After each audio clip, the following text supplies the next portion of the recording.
Balat balabar kawat burinya, Majelis Kehormatan MKD DPR geus narima 7 laporan, patali jeung cumaritana arteria dahlan, nu nyinggung basa Sunda, dina acara rapat Komisi Pilu Sawatara waktu katukang. Iraha MKD DPR bakal ngagentra arteria dahlan? MKD dikanyahokun samentara di karantina, kusabab sejumlah anggota DPR, tenaga ahli tur karyawan di parlemen, katarajang COVID-19. Teu acan aya jadwal kanggo pamariksaan arteria dahlan, MKD masih lockdown dugi ka dinten Rebo enjing, cek Wakil Ketua MKD Trimedia Panjaitan ka wartawan, dina dinten Salasa ping 8 Februari 2022.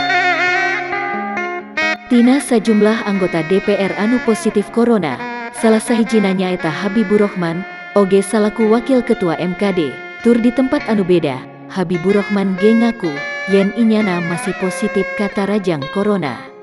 Ayeuna mah nuju katarajang COVID-19, aya anggotana oge, MKD masih lockdown, cek salah seorang anggota DPR di fraksi Gerindra basa ditanya siang tadi.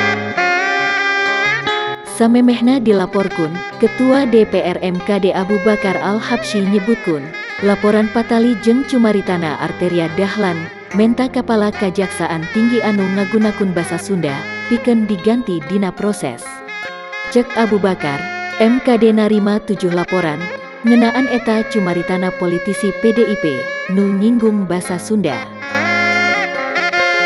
Jadi aya 7 laporan anu dikintun ti sababaraha lembaga, anu wabil khususna ti warga Jabar.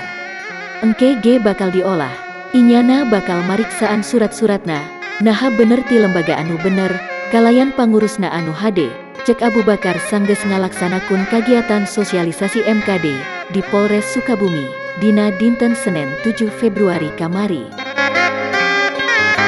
Abu Bakar nyembohan, inyana bakal ngolah eta di mana rengsena lockdown, geus sababaraha waktu diolah ku polisi, ayeuna ditujukeun ka MKD. Sakitu kapihatur ti langit redaksi balabar kawat buri Nyai nu ngamancanagara, ngabewara.